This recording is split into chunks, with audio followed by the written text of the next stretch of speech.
It's Monday and we have to make sense of it. Today we're going to be making sense of abandonment, a symptom of triangulation, which was the discussion of last Make It Make Sense Monday on the 29th of December.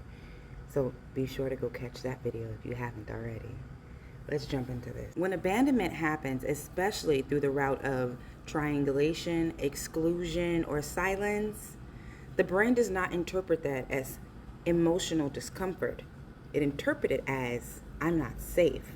Remember, we discussed on this platform, humans are herd creatures. So the brain immediately shifts into hypervigilance, threat scanning, rumination, and self-questioning. That's why when people experience abandonment, they ask questions like, what did I do wrong? Am I imagining this? Why does this keep happening to me? That's not weakness. That's your brain trying to restore safety.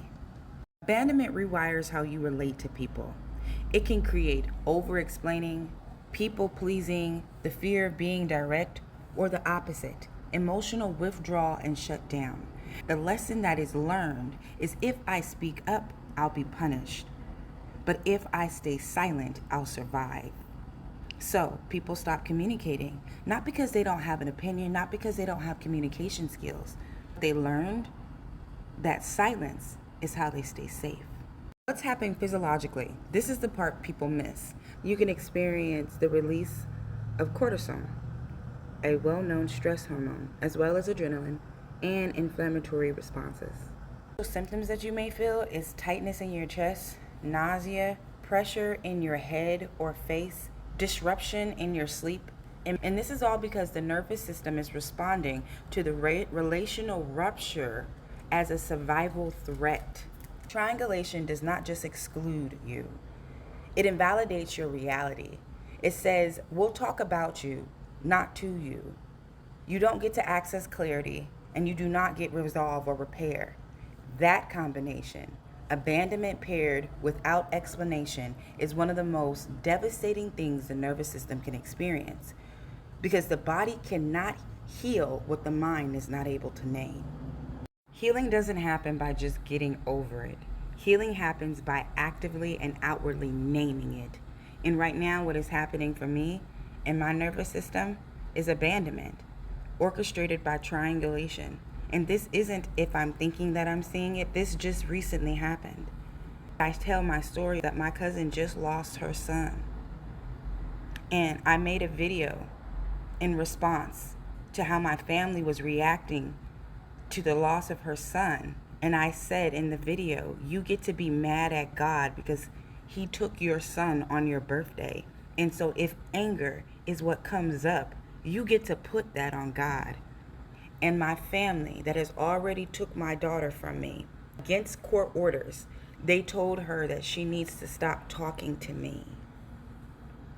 That is orchestrated triangulation. I have not done anything wrong other than not believe what they believe. And because of that, not only did they rip my biological child from me against court orders, they are still continually trying to get me isolated. And I'm making this video because they come and they watch my platform to let them know that I am documenting all of this. And that is a physiological attack on me, my nervous system, as well as it on my social circle. And I have it documented. So if you're new here and you're new to this series and you're new to my platform, what I do is I use my years of experience to break down the abuse in my life happening in real time.